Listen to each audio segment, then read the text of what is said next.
Becky Lynch WWE की one of the biggest star हैं, ये बात हम सभी लोगों को मालूम है। बट अब यहाँ पर बेकी लिंच के डब्ल्यूडब्ल्यूई लीव करने को लेकर बेकी लिंच का मेजर स्टेटमेंट आ चुका है। डब्ल्यूडब्ल्यूई के रॉयल रंबल के सेट डिजाइन को लेकर सऊदी अरबिया से मेजर अपडेट आ चुकी है। रोमन रेंस के ब्रॉन बेकर को फेस करने को लेकर अनरियल से मेजर अपडेट आ रही है। तो वहीं चैट गेबल के डब्ल्यूडब्ल्यूई पर रिटर्न को लेकर बैक स्टेज से मेजर रिपोर्ट आ चुकी है। तो गाइस चलिए बिना किसी देरी के शुरू करते हैं इस वीडियो को और सबसे पहले बात करेंगे रॉयल रंबल की। गाइस यहाँ पर ये बात तो हम सभी लोगों को मालूम है, अब से यहाँ पर करीबन एक हफ्तों के अंदर डब्ल्यूडब्ल्यूई कंपनी सऊदी अरबिया के अंदर उनका रॉयल रंबल करने वाली है। और डब्ल्यूडब्ल्यूई के रॉयल रंबल जिस स्टेडियम के अंदर होने वाला है, वैसे तो उस स्टेडियम का कंस्ट्रक्शन अभी तक पूरी तरह से कंप्लीट नहीं हुआ है, बट ऑलरेडी यहाँ पर उस स्टेडियम के अंदर डब्ल्यूडब्ल्यूई ने रॉयल रंबल के सेट डिजाइन को बनाना शुरू कर दिया है। और अब यहाँ पर सऊदी अरबिया से रॉयल रंबल के सेट डिजाइन को लेकर लेटेस्ट वीडियो सामने आ रहा है, जिस वीडियो को देखकर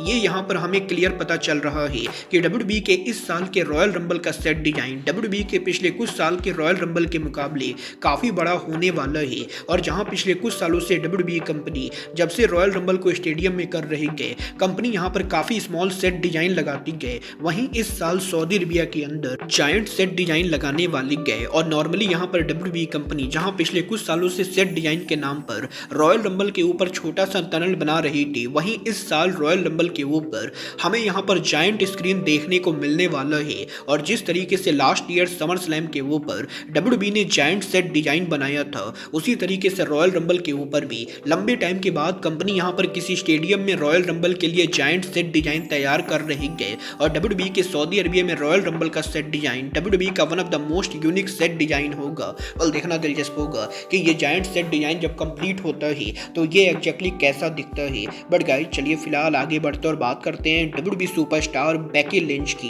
गाइस यहाँ पर इस हफ्ते बेकी लिंच के लेटेस्ट इंटरव्यू के ऊपर बेकी लिंच ने डब्ल्यूडब्ल्यूई के अंदर उनके फ्यूचर को लेकर बात की, जहां पर बेकी लिंच का ये क्लेम करना है कि वैसे तो करेंटली वो डब्ल्यूडब्ल्यूई के अंदर उनके प्राइम टाइम के ऊपर परफॉर्म कर रहे हैं। और डब्ल्यूडब्ल्यूई के अंदर रिसेंटली बेकी लिंच ने कंपनी से न्यू कॉन्ट्रैक्ट भी साइन किया है। और बेकी लिंच का डब्ल्यूडब्ल्यूई को लीव करके किसी और कंपनी को ज्वाइन करने का कोई भी प्लान नहीं है। बट बेकी लिंच पर्सनली ये फील करती है कि डब्ल्यूडब्ल्यूई के अंदर करेंटली वो जिस कॉन्ट्रैक्ट में काम कर रहे हैं, वो कॉन्ट्रैक्ट पॉसिबली डब्ल्यूडब्ल्यूई के अंदर उनका आखिरी कॉन्ट्रैक्ट होने वाला है। और पॉसिबली इस कॉन्ट्रैक्ट के ओवर होने के बाद बेकी लिंच डब्ल्यूडब्ल्यूई के अंदर फुल टाइम रसल नहीं करेंगी, क्योंकि बेकी लिंच अब यहाँ पर उनकी फैमिली और डॉटर को टाइम देना चाहती हैं। और बेकी लिंच के करंट कॉन्ट्रैक्ट के एक्सपायर होने के बाद पॉसिबली वो डब्ल्यूडब्ल्यूई के अंदर काम तो करेंगी, बट वो यहाँ पर डब्ल्यूडब्ल्यूई के अंदर बाकी लेजेंड्स की तरह पॉसिबली पार्ट टाइम लेवल के ऊपर काम करेंगी। और उनका डब्ल्यूडब्ल्यूई के अंदर full time work current contract के अंदर ओवर होने वाला है। और उनका डब्ल्यूडब्ल्यूई का करंट कॉन्ट्रैक्ट जब भी ओवर होगा,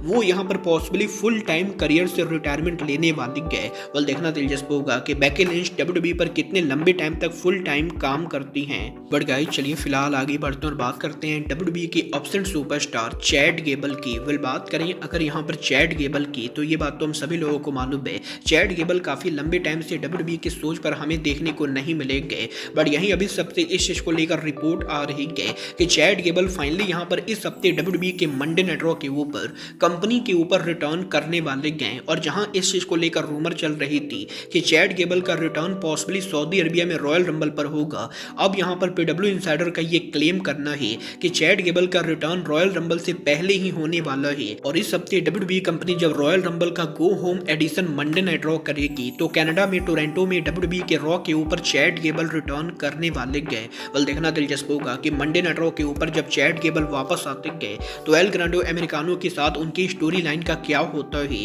बट गाइस जहां तक बात रही वापस आने की, तो गाइस यहीं इस हफ्ते अब डब्ल्यूडब्ल्यूई सुपरस्टार लोगन पॉल के लेटेस्ट इंटरव्यू के ऊपर लोगन पॉल ने विंस मैकमैन के डब्ल्यूडब्ल्यूई पर रिटर्न को लेकर बात की, जहां पर लोगन पॉल का ये क्लेम करना है कि वो यहाँ पर ये फील करते गए कि विंस मैकमैन आगे चलकर कंपनी पर वापस आने वाले गए। और वो यहाँ पर डब्ल्यूडब्ल्यूई के अंदर डेफिनेटली यहाँ पर कंपनी पर हॉल ऑफ फेमर बनेंगे। और इवन यहाँ पर लोगन पॉल ये भी फील करते गए कि विंस मैकमैन ना कि सिर्फ हॉल ऑफ फेमर बनेंगे, बल्कि फ्यूचर में वो कंपनी के ऊपर हमें यहाँ पर रिटर्न करते हुए दिखाई दे सकते गए। और लोगन पॉल ये बिलीव करते गए कि जब भी विंस मैकमैन ऑन स्क्रीन के ऊपर रिटर्न करेंगे, क्राउड यहाँ पर विंस मैकमैन को देखकर पागल होने वाली है, क्योंकि विंस मैकमैन अब भी रेसलिंग बिजनेस के one of the biggest name में से एक है। और लोगन पॉल डेफिनेटली डब्ल्यूडब्ल्यूई के अंदर विंस मैकमैन को कंपनी पर वापस देखना चाहेंगे। बोला आपको क्या लगता है TKO को विंस मैकमैन को वापस लाना चाहिए या नहीं, आप लोग मुझे कमेंट करके बताएंगे। बट गाइस चलिए फिलहाल आगे बढ़ते हैं और बात करते हैं WWE के two of the biggest superstar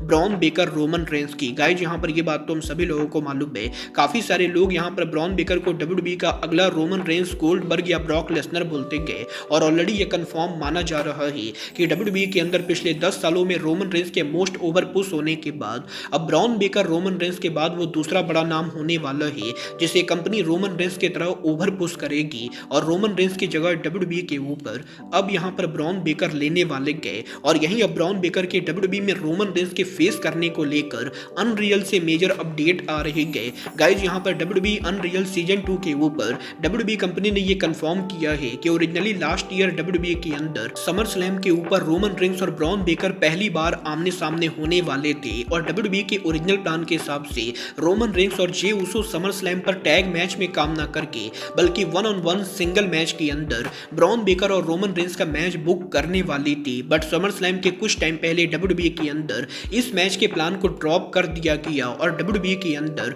Bron Breakker versus Roman Reigns की स्टोरी लाइन को हटाकर Bronson Reed versus Roman Reigns की स्टोरी लाइन को रन किया गया, क्योंकि WWE कंपनी ये फील करती है कि ब्रॉन बेकर और रोमन रेंस का मैच अगर यहाँ पर इतनी जल्दी होता है तो ये मैच यहाँ पर उतना बड़ा ड्रीम मैच नहीं होगा जितना इस मैच को होना चाहिए। और WWE कंपनी अभी यहाँ पर कुछ टाइम के लिए वेट करने वाली है जिस टाइम के अंदर ब्रॉन बेकर कंपनी के अंदर और बड़े स्टार बन जाएंगे और जब यहाँ पर ब्रॉन बेकर कंपनी के अंदर पॉसिबली यहाँ पर वर्ल्ड चैंपियन बनेंगे उस टाइम के ऊपर रोमन रेंस और ब्रॉन बेकर की स्टोरी लाइन को रन किया जाएगा। और डेफिनेटली यहाँ पर Bron Breakker versus Roman Reigns WWE के one of the biggest money making match होने वाला है और जब भी ये मैच होगा WWE के फैंस को ये मैच काफी पसंद आने वाला है, क्योंकि रोमन रेंस और ब्रॉन बेकर दोनों ही इस स्पीयर को फिनिशर के तौर पर यूज करते गए और देखना दिलचस्प होगा कि WWE के two of the all time most over push wrestler Bron Breakker और रोमन रेंस जब आमने सामने होते गए तो कंपनी इन दोनों में किसको जितवाती गए। बट गाइज अब आज के इस वीडियो में बस इतना ही,